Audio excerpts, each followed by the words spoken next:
प्यारे विद्यार्थियों, आप सबका एडुसेट प्रोग्राम में स्वागत है।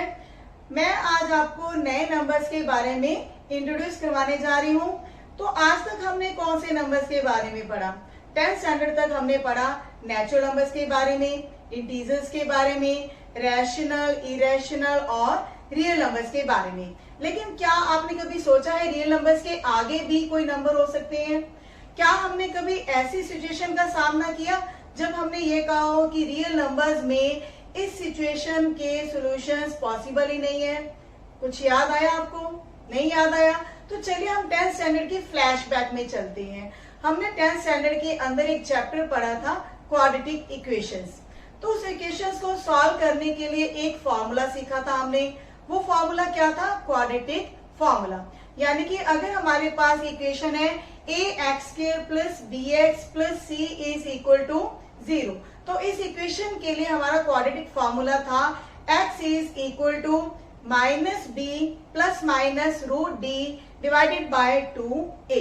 तो यहाँ पे d क्या होता था? डिस्क्रिमिनेंट। डिस्क्रिमिनेंट की वैल्यू क्या थी? b² minus 4ac। तो यहाँ पे डिस्क्रिमिनेंट के लिए हमने 3 सिचुएशंस के बारे में पढ़ा। पहली सिचुएशन थी कि अगर डिस्क्रिमिनेंट पॉजिटिव है तो सिचुएशन में हमने सीखा था कि रूट्स क्या होंगे? Real and distinct. यानी कि रूट जो है वो रियल तो होंगे लेकिन वो अलग अलग होंगे, डिफरेंट होंगे। और सेकेंड सिचुएशन थी कि अगर डिस्क्रिमिनेंट क्या है? इक्वल टू 0 है, तो उस सिचुएशन में इक्वेशन के जो रूट्स हैं वो रियल एंड इक्वल होंगे। तो थर्ड सिचुएशन थी अगर डिस्क्रिमिनेंट नेगेटिव है, तो इस इक्वेशन को हमने पूरी तरह से इग्नोर कर दिया था, यह कहकर कि अगर डिस्क्रिमिनेंट नेगेटिव है तो इस इक्वेशन के जो रूट्स हैं वो रियल पॉसिबल नहीं है। तो अगर इस इक्वेशन के रूट्स जो हैं रियल नहीं है तो वो क्या होंगे? यानी कि कोई नंबर तो ऐसे हैं जो रियल नंबर के बाद भी कोई नंबर होंगे जिनके ऊपर इन इक्वेशंस के रूट्स पॉसिबल होते होंगे। तो चलिए इन नंबर्स के बारे में पढ़ने से पहले हम पढ़ते हैं कि जो हमारा नंबर सिस्टम है उसकी जर्नी क्या रही। पूरे नंबर सिस्टम की जर्नी की शुरुआत होती है नेचुरल नंबर से, जैसे कि 1, 2, 3 एंड सो ऑन। पर इन नंबर्स में 0 नहीं थी, तो नेचुरल नंबर्स में 0 को इंक्लूड किया गया तो हमें मिले होल नंबर्स। अब होल नंबर्स में नेगेटिव नंबर्स नहीं थे, जैसे कि -1, -2, -3। तो होल नंबर्स में नेगेटिव नंबर्स को इंक्लूड करने पर हमें मिले इंटीजर्स। अब इंटीजर्स के अलावा भी कुछ नंबर्स ऐसे थे जो इंटीजर्स नहीं थे, जैसे कि 1/2, 3/4, 5/7। तो वो नंबर जिनको p/q फॉर्म में लिखा जा सकता था उन नंबर्स के लिए आए रैशनल नंबर्स। तो रैशनल नंबर्स को रिप्रेजेंट किया जाता है p/q फॉर्म में। क्यू वहाँ पर 0 नहीं होना चाहिए। लेकिन कुछ ऐसे नंबर्स भी थे जिनको p/q फॉर्म में नहीं लिखा जा सकता था, जैसे कि पाई, √2। तो इन नंबर्स के लिए इरेशनल नंबर्स आए। रैशनल और इरेशनल नंबर्स को इकट्ठा करने पर हमें मिले रियल नंबर्स। तो ये था हमारा रियल नंबर सिस्टम जो कि हमने 10th स्टैंडर्ड तक पढ़ा। फिर कुछ ऐसी क्वाड्रेटिक इक्वेशंस नज़र आई जिनके रियल रूट्स पॉसिबल नहीं थे। उनमें क्या था? डिस्क्रिमिनेंट नेगेटिव होता था। तो डिस्क्रिमिनेंट नेगेटिव होने के कारण हमें कुछ नंबर्स मिलते थे, जैसे कि -1 under root, -2 under root, -7 under root. तो ऐसे नंबर्स जो -1 अंडर रूट की फॉर्म में है उनको हम कहने लगे इमेजिनरी नंबर्स। अब रियल नंबर्स और इमेजिनरी नंबर्स को ऐड करने पर हमें मिलते हैं कॉम्प्लेक्स नंबर्स। तो इस तरह हम ये कह सकते हैं कि कॉम्प्लेक्स नंबर्स एक ऐसा सबसे बड़ा सेट है जिसके अंदर ये सारे नंबर्स एग्जिस्ट करते हैं, चाहे वो नेचुरल नंबर्स हैं, इंटीजर्स हैं, रैशनल, इरेशनल, इमेजिनरी। तो ये सभी नंबर्स क्या हैं? कॉम्प्लेक्स नंबर्स हैं। तो ये थी नेचुरल नंबर से लेकर कॉम्प्लेक्स नंबर्स तक की जर्नी।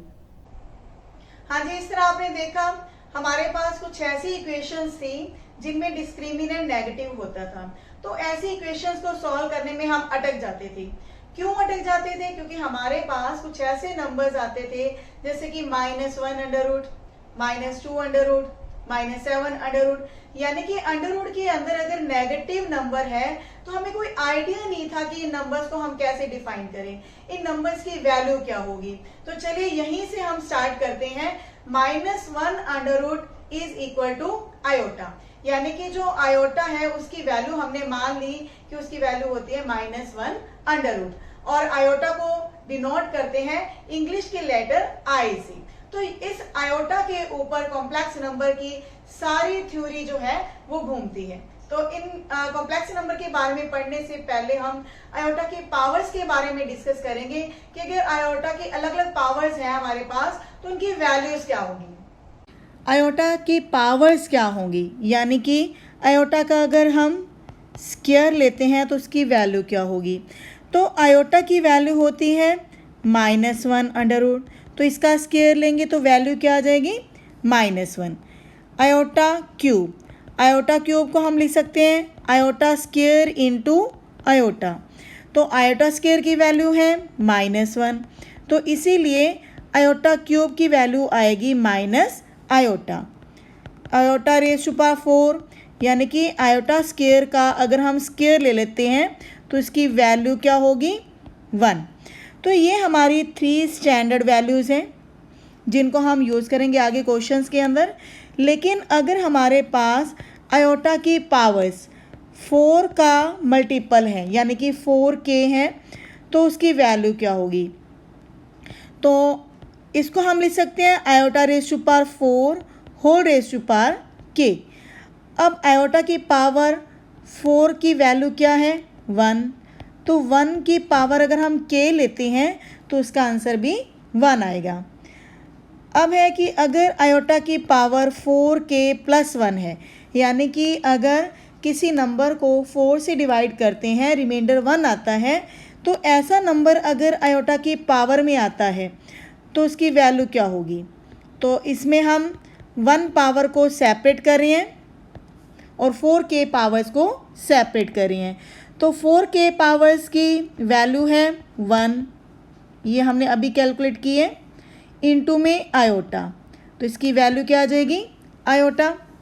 इसी तरह आयोटा की पावर्स अगर 4k + 2 की फॉर्म में है, यानी कि अगर कोई नंबर जिसको 4 से डिवाइड किया जाए तो रिमाइंडर 2 आए, तो ऐसे नंबर आयोटा की पावर्स में हैं तो उसकी वैल्यू क्या होगी। तो इसमें हम आयोटा की पावर जो 2 है उसको सेपरेट कर रहे हैं और 4k पावर्स की वैल्यू 1 है।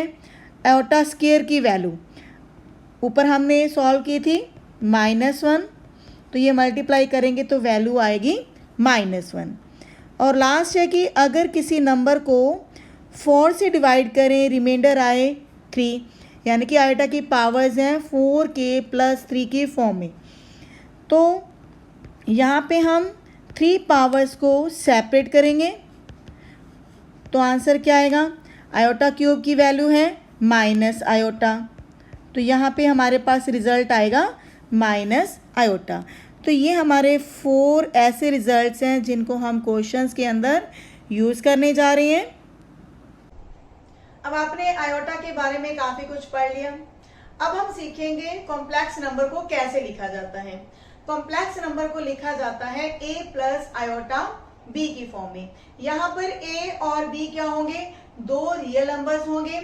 तो यानी कि कोई भी कॉम्प्लेक्स नंबर के अंदर जो a और b है वो रियल वैल्यूज होंगी और इसको लिखा जाएगा a + आयोटा b की फॉर्म में। अगर इसके कंपोनेंट्स की बात करें या फिर पार्ट्स की बात करें तो यहाँ पर a को हम कहते हैं रियल पार्ट और b को कहते हैं इमेजिनरी पार्ट, क्योंकि आयोटा का कोएफिशिएंट है b और आयोटा क्या है, एक इमेजिनरी नंबर है, हमने अपनी तरफ से इमेजिन किया है, इसीलिए b को इमेजिनरी पार्ट कहते हैं और a को कहते हैं रियल पार्ट। तो इसके कुछ एग्जांपल लेते हैं, जैसे कि 2 + 3 आयोटा एक कॉम्प्लेक्स नंबर है, 2 और 3 दोनों ही रियल वैल्यूज हैं।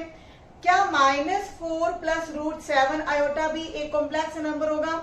यस, क्योंकि -4 और √7 ये दोनों ही क्या है, रियल वैल्यूज हैं। रियल वैल्यूज के अंदर रैशनल और इरेशनल दोनों ही तरह के नंबर्स आते हैं, तो इसीलिए -4 + √7 आयोटा एक कॉम्प्लेक्स नंबर होगा। क्या 5 को हम कॉम्प्लेक्स नंबर कह सकते हैं? यस, अगर तो आप ये सोचते हैं कि 5 तो एक रियल नंबर है, लेकिन 5 एक नेचुरल नंबर भी है, रियल नंबर भी है, इंटीजर भी है, होल नंबर भी है और रैशनल भी है। तो लेकिन 5 जो है एक कॉम्प्लेक्स नंबर भी है, इसको हम कॉम्प्लेक्स नंबर के फॉर्म में लिख सकते हैं, जैसे कि 5 + 0 आयोटा। यहाँ पर b क्या है, 0 है, तो b हमारा रियल नंबर होना चाहिए था, 0 भी एक रियल नंबर है, तो 5 को हम लिख सकते हैं 5 + 0 आयोटा। तो ये हमारी क्या होगी, कॉम्प्लेक्स फॉर्म होगी। तो इस तरह जितने भी रियल नंबर्स हैं उन सभी नंबर्स को हम कॉम्प्लेक्स नंबर की फॉर्म में लिख सकते हैं। क्या 8 आयोटा भी एक कॉम्प्लेक्स नंबर होगा? यस, इसको हम लिख सकते हैं 0 + 8 आयोटा। यहाँ पर a की वैल्यू 0 है, तो इसीलिए ये भी एक कॉम्प्लेक्स नंबर। अब हम पढ़ेंगे कॉम्प्लेक्स नंबर की 3 स्पेशल टाइप्स के बारे में, जिनमें पहली टाइप है purely real. Purely real complex numbers कैसे होते हैं? वो नंबर जिनका इमेजिनरी पार्ट 0 होता है, यानी कि b की वैल्यू 0 होगी। फॉर एग्जांपल 5, अभी हमने 5 को रिप्रेजेंट किया था कॉम्प्लेक्स नंबर की फॉर्म में, उसको लिखा जा सकता है 5 + 0 आयोटा। तो यहाँ पर b की वैल्यू क्या है, 0 है। तो जितने भी रियल नंबर्स हैं उनको हम प्योरली रियल कहते हैं और इनको कॉम्प्लेक्स नंबर की फॉर्म में लिखा जा सकता है। और इनमें स्पेशल क्या है, b की वैल्यू 0 होगी, यानी कि इमेजिनरी पार्ट 0 होगा। और प्योरली इमेजिनरी नंबर कौन से होते हैं? जिनमें रियल पार्ट 0 होता है, जैसे कि 5 आयोटा। 5 आयोटा को हम लिख सकते हैं 0 + 5 आयोटा। तो ऐसे नंबर जिनमें रियल पार्ट 0 होता है उनको हम कहते हैं प्योरली इमेजिनरी। थर्ड टाइप है इमेजिनरी नंबर्स, यानी कि जिनमें रियल पार्ट और इमेजिनरी पार्ट दोनों ही नॉन जीरो हो। For example 3 + 4 iota. ऐसे नंबर्स में आप देख रहे हैं a और b की वैल्यूज क्या है, नॉन जीरो है। तो उन नंबर्स जिनमें रियल पार्ट और इमेजिनरी पार्ट दोनों ही नॉन जीरो होते हैं उनको हम कहते हैं इमेजिनरी नंबर्स। क्या कोई ऐसा नंबर है जो प्योरली रियल भी हो और प्योरली इमेजिनरी भी हो? 0 है। 0 को हम लिख सकते हैं 0 + 0 आयोटा। तो ये प्योरली रियल है क्योंकि इसमें b की वैल्यू 0 है। ये प्योरली इमेजिनरी भी है क्योंकि इसमें a की वैल्यू 0 है। तो इस तरह आपने देखा कि जो 0 है ये प्योरली रियल भी है, प्योरली इमेजिनरी भी है। ये तीनों ही types, purely real, purely imaginary और इमेजिनरी नंबर्स, तीनों ही जो टाइप्स हैं बहुत ही इंपॉर्टेंट है। किसी भी कंपटीशन एग्जाम में आपसे ये पूछा जा सकता है कि इन 4 चॉइसेस में कौन सा नंबर प्योरली रियल है, तो आपको इनके बारे में नॉलेज होनी चाहिए। अब हम सीखेंगे कि अगर हमें 2 कॉम्प्लेक्स नंबर्स दिए गए हैं तो उनको ऐड कैसे करना है, सब्ट्रैक्ट कैसे करना है, मल्टीप्लाई कैसे करना है या फिर डिवाइड कैसे करना है, क्योंकि ये बेसिक्स है। जब भी हम कोई नए नंबर्स के बारे में पढ़ते थे तो हम क्या करते थे, पहले उनको ऐड करना, सब्ट्रैक्ट करना, ये चीजें सीखते थे। वही चीजें हम कॉम्प्लेक्स नंबर्स के अंदर सीखेंगे कि उनको हमने ऐड, सब्ट्रैक्ट, मल्टीप्लाई और डिवाइड कैसे करना है। तो चलिए देखिए, अब हम 2 कॉम्प्लेक्स नंबर्स को ऐड करना सीखेंगे। मान लीजिए पहला कॉम्प्लेक्स नंबर है हमारे पास a + आयोटा b, दूसरा कॉम्प्लेक्स नंबर है c + आयोटा d। तो मान लीजिए अगर हमने z1 + z2 को कैलकुलेट करना है तो कैसे करेंगे? इन दोनों के बीच में क्या है, एडिशन का साइन है, यानी कि a + iota b + c + iota d। तो इसमें रियल पार्ट्स को ऐड करेंगे और इमेजिनरी पार्ट को अलग से ऐड करेंगे। तो ये हमारे पास क्या आया, a + c + iota b + d। तो एक एग्जाम्पल लेते हैं, एग्जाम्पल के बिना तो आपको समझ ही नहीं आएगा कि हमने कैसे किया। तो मान लीजिए z1 हमारे पास है 2 + 3 आयोटा, z2 हमारे पास है 4 + 7 आयोटा। तो इन दोनों कॉम्प्लेक्स नंबर की एडिशन क्या होगी? तो यहाँ पर पहला कॉम्प्लेक्स नंबर है 2 + 3 आयोटा और सेकंड कॉम्प्लेक्स नंबर है 4 + 7 आयोटा। तो इसमें हम रियल पार्ट्स को अलग से ऐड करेंगे और इमेजिनरी पार्ट्स को अलग से ऐड करेंगे। तो 2 + 4 कितना हुआ, 6, 7 + 3 कितना हुआ, 10। तो इस तरह हमें 2 कॉम्प्लेक्स नंबर्स की एडिशन फाइंड आउट हो चुकी है। अब हम डिस्कस करेंगे एडिशन ऑफ कॉम्प्लेक्स नंबर्स के ऊपर कौन कौन सी प्रॉपर्टीज़ सेटिस्फाई होती हैं। हमने रियल नंबर्स के ऊपर भी कुछ प्रॉपर्टीज़ को पढ़ा था, जैसे कि commutative property, closure property, associative property. तो हम चेक करेंगे कि क्या कॉम्प्लेक्स नंबर्स के ऊपर भी ये प्रॉपर्टी सेटिस्फाई होती हैं या नहीं। सबसे पहला लॉ है क्लोजर लॉ। क्लोजर लॉ के अकॉर्डिंग दो कॉम्प्लेक्स नंबर्स की एडिशन भी एक कॉम्प्लेक्स नंबर होगी। ऊपर आपने एग्जाम्पल में भी देखा कि दो कॉम्प्लेक्स नंबर्स का जो एडिशन आया था वो क्या था, एक कॉम्प्लेक्स नंबर था। सेकेंड हमारे पास जो लॉ है वो है कम्यूटेटिव लॉ। इस लॉ के अकॉर्डिंग Z1 प्लस Z2 बराबर होगा Z2 प्लस Z1, यानी कि उनका ऑर्डर मैटर नहीं करता, रिजल्ट सेम रहता है। आप Z2 प्लस Z1 अगर लेंगे ऊपर एग्जाम्पल में तो भी हमारा रिजल्ट क्या आएगा, 6 प्लस 10 आयोटा ही आएगा। थर्ड लॉ है एसोसिएटिव लॉ। एसोसिएटिव लॉ कहता है कि तीन कॉम्प्लेक्स नंबर्स की एडिशन में ब्रैकेट्स मैटर नहीं करती, चाहे आप Z1 प्लस Z2 की एडिशन में Z3 ऐड करें या फिर Z2 प्लस Z3 की एडिशन में Z1 ऐड करें, रिजल्ट हमारा सेम रहेगा। फोर्थ प्रॉपर्टी है एडिटिव इन्वर्स। एडिटिव इन्वर्स के अकॉर्डिंग किसी कॉम्प्लेक्स नंबर में ऐसा कौन सा नंबर ऐड किया जाए कि रिजल्ट ज़ीरो आए, तो वो नंबर होगा negative of that complex number.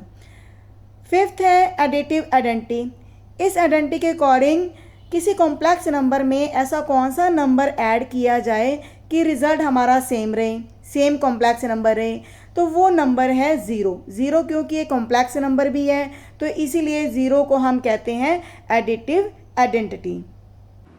अब हमने सीखना है दो कॉम्प्लेक्स नंबर्स को सब्ट्रैक्ट करना। ये हमारे पास दो कॉम्प्लेक्स नंबर हैं, Z1 है 3 प्लस 7 आयोटा, Z2 है 1 प्लस 4 आयोटा। तो Z1 माइनस Z2 ये कैसे कैलकुलेट करेंगे। पहला कॉम्प्लेक्स नंबर है 3 प्लस 7 आयोटा, दूसरा कॉम्प्लेक्स नंबर है 1 प्लस 4 आयोटा।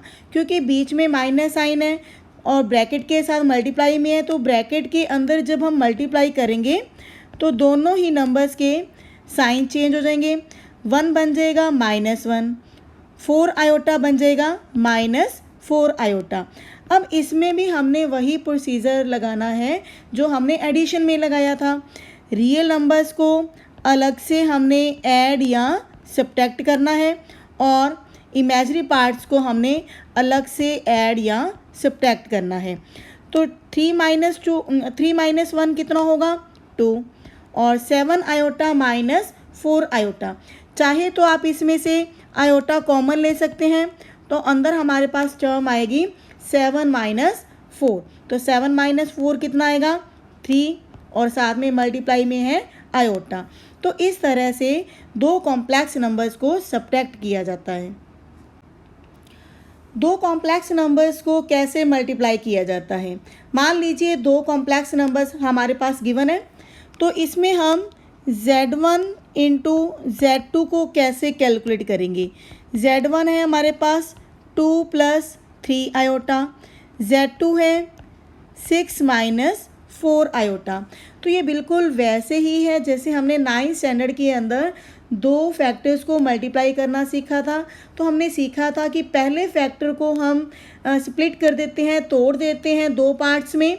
अगर दो टर्म्स हैं तो दो पार्ट्स बनते हैं, अगर 3 टर्म्स होती हैं तो 3 पार्ट्स बनते हैं। लेकिन यहाँ पर हमारे पास पहले फैक्टर में क्या है, 2 टर्म्स हैं, तो इसके 2 हिस्से हो जाएंगे 2 एंड प्लस 3 आयोटा।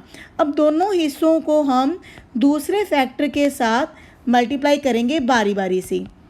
तो पहले 2 को मल्टीप्लाई करेंगे 6 माइनस 4 आयोटा के साथ, तो ये टर्म्स हमारे पास आएंगी 12 माइनस 8 आयोटा। इसी तरह 3 आयोटा को जब हम अंदर मल्टीप्लाई करेंगे तो हमारे पास टर्म्स आएंगी 18 आयोटा माइनस 12 आयोटा स्क्वायर। अब आयोटा स्क्वायर की वैल्यू हमें पता है क्या होती है, -1। तो यहाँ से हमें रिजल्ट मिलता है 12। अब क्योंकि 18 आयोटा और -8 आयोटा ये दोनों ही इमेजिनरी नंबर्स हैं, इमेजिनरी पार्ट्स आप कह सकते हैं, तो इनकी एडिशन या सब्ट्रैक्शन क्या होगी, +10 आयोटा, क्योंकि 18 प्लस में है और 8 आयोटा माइनस में है, और यहाँ पर आयोटा स्क्वायर की वैल्यू क्या है -1, और क्योंकि 12 हमारे पास क्या है माइनस में है, तो ये टर्म आएगी +12 में, तो 12 + 12 ये हमें देगा 24 + 10 आयोटा। तो इस तरह दो कॉम्प्लेक्स नंबर्स को हम मल्टीप्लाई कर सकते हैं हम अपने पुराने मेथड से ही। जैसे कि हमने कॉम्प्लेक्स नंबर्स की एडिशन के ऊपर कुछ प्रॉपर्टीज़ को डिस्कस किया था, वैसे ही हम मल्टीप्लिकेशन के ऊपर भी उन्हीं प्रॉपर्टीज़ को डिस्कस करेंगे। पहला लॉ है क्लोजर लॉ, यानी कि दो कॉम्प्लेक्स नंबर्स की प्रोडक्ट भी क्या होगी, एक कॉम्प्लेक्स नंबर होगी। ऊपर आप देख रहे हैं Z1 × Z2 हमारे पास क्या आया था, वो भी एक कॉम्प्लेक्स नंबर आया था।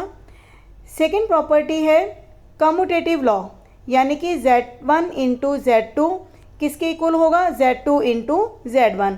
तो इसमें ऑर्डर मैटर नहीं करता, यानी कि प्रोडक्ट को हम चाहे Z1 × Z2 लिखें या फिर Z2 × Z1, रिजल्ट सेम होगा। थर्ड है एसोसिएटिव लॉ, इसमें ब्रैकेट्स मैटर नहीं करती, यानी कि Z1 × Z2 को जब हम मल्टीप्लाई करते हैं Z3 के साथ तो वो रिज़ल्ट सेम आता है जब हम Z2 × Z3 को मल्टीप्लाई करते हैं Z1 के साथ। फोर्थ प्रॉपर्टी है मल्टीप्लिकेटिव इन्वर्स, तो किसी भी कॉम्प्लेक्स नंबर को कौन से नंबर के साथ मल्टीप्लाई करें कि रिज़ल्ट हमें 1 मिले, तो वो नंबर होगा उसी कॉम्प्लेक्स नंबर का रेसिप्रोकल, यानी कि 1/z।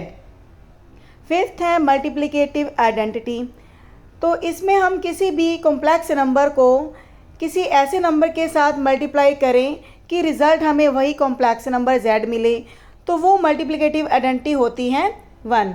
आप किसी भी कॉम्प्लेक्स नंबर को जब 1 के साथ मल्टीप्लाई करेंगे तो हमें रिज़ल्ट वही सेम कॉम्प्लेक्स नंबर ही मिलेगा। अगर हमें दो कॉम्प्लेक्स नंबर्स दिए गए हैं तो उनकी डिवीज़न को कैसे सॉल्व किया जाएगा, तो अगर मान लीजिए हमारे पास Z1 एक कॉम्प्लेक्स नंबर है 2 - 7 आयोटा, Z2 हमारे पास कॉम्प्लेक्स नंबर है 3 + 4 आयोटा, तो Z1 / Z2 को कैसे सॉल्व करेंगे, 2 - 7 आयोटा डिवीज़न में है 3 + 4 आयोटा, तो आयोटा की वैल्यू हमें पता है -1 √ है, क्लियर है। तो इसको सॉल्व करने के लिए जैसे कि हमने 9th स्टैंडर्ड में एक क्वेश्चन के अंदर रैशनलाइजेशन सीखी थी, उसके अंदर हमने सीखा था किसी भी इरेशनल नंबर को रैशनलाइज कैसे करना है। बिल्कुल ठीक उसी की तरह हम यहाँ पर भी रैशनलाइजेशन मेथड अप्लाई करेंगे। तो बीच वाला जो साइन है, यानी कि जो आयोटा वाली टर्म है उसका साइन चेंज करेंगे। तो यहाँ पर प्लस था तो हमने -4 आयोटा लिया, तो 3 - 4 आयोटा के साथ हमने मल्टीप्लाई और डिवाइड किया है। तो आप देखेंगे ऊपर हमारे पास दो फैक्टर्स हैं, 2 - 7 आयोटा × 3 - 4 आयोटा, तो ये इनकी मल्टीप्लिकेशन वैसे ही होगी जैसे कि हमने पीछे अभी सीखा है कि दो कॉम्प्लेक्स नंबर्स को कैसे मल्टीप्लाई करना है। लेकिन नीचे हमारे पास क्या टर्म्स आ रही हैं, कुछ ऐसे आ रही हैं कि a + b है और दूसरा फैक्टर है a - b। तो 9th स्टैंडर्ड के अंदर हमने ये फॉर्मूला सीखा था, इन दोनों की मल्टीप्लाई होती है a² - b²। तो ये फॉर्मूला हम अप्लाई करने जा रहे हैं। a की वैल्यू है 3, यानी कि नीचे आएगा 3² - 4 आयोटा², क्योंकि यहाँ पर b की वैल्यू क्या है 4 आयोटा। अब ऊपर जो टर्म्स हैं इनको हम मल्टीप्लाई कर रहे हैं, 2 × 3 - 4 आयोटा -7 आयोटा × 3 - 4 आयोटा, और डिनोमिनेटर में क्या है 3 का स्क्वायर 9, 4 का स्क्वायर 16 आयोटा²। अब आयोटा² की वैल्यू क्या थी -1, तो ये वैल्यू हम यहाँ पर यूज़ करेंगे। ऊपर जब हम 2 को इस पूरे फैक्टर से मल्टीप्लाई करेंगे तो हमारे पास आएगा 6 - 8 आयोटा। इसी तरह 7 आयोटा को मल्टीप्लाई करेंगे, क्योंकि बाहर माइनस साइन है तो अंदर वाली टर्म्स के जो साइन है वो चेंज हो जाएंगे। -21 iota plus 28 iota square, division में है 9। अब आयोटा स्क्वायर की वैल्यू तो है -1 और ये साइन जो -1 है तो साइन चेंज हो जाएंगे, +16 हो जाएगा। 6 -8 आयोटा -21 आयोटा -28, क्योंकि आयोटा स्क्वायर की वैल्यू भी यहाँ पर माइनस लेंगे और नीचे आ जाएगा 25। अब आप देख रही हैं -28 ये रियल पार्ट है और 6 हमारा रियल पार्ट है, तो ये टर्म्स आ जाती हैं -22 और इमेजिनरी पार्ट्स को ऐड करेंगे तो हमारे पास आएगा -29 आयोटा डिवाइडेड बाय 25। तो चाहे तो आप इनके रियल पार्ट और इमेजिनरी पार्ट को सेपरेटली लिख सकते हैं। तो 25 जो डिनोमिनेटर में है रियल पार्ट के साथ और इमेजिनरी पार्ट के साथ हमने अलग अलग कर दिया। तो इस तरह दो कॉम्प्लेक्स नंबर्स की डिवीज़न को हमने सॉल्व कर लिया। हाँ जी, जैसे कि नाम से ऐसे लगता है कि कॉम्प्लेक्स नंबर्स पता नहीं कितना कॉम्प्लिकेटेड चैप्टर होगा, लेकिन ये काफी आसान है। आपने एडिशन में देखा दो कॉम्प्लेक्स नंबर्स की एडिशन कितनी आसान है। ये बिल्कुल वैसे ही है जैसे हम दो रियल नंबर्स को ऐड या सब्ट्रैक्ट करते हैं। तो जब आप मल्टीप्लाई करते हैं तो मल्टीप्लाई के ऊपर भी हमने कौन सा रूल अपनाया, जो हमने 10th स्टैंडर्ड के अंदर दो फैक्टर्स को मल्टीप्लाई करना सीखा। तो देखिए जो कॉम्प्लेक्स नंबर्स हैं कहीं से भी मुश्किल चैप्टर बिल्कुल भी नहीं है। तो कॉम्प्लेक्स नंबर्स के बारे में और हम डिटेल में पढ़ेंगे अपने नेक्स्ट लेक्चर के अंदर। तो देखना ना भूलिए हमारा नेक्स्ट लेक्चर। मिलते हैं नेक्स्ट वीडियो में। धन्यवाद।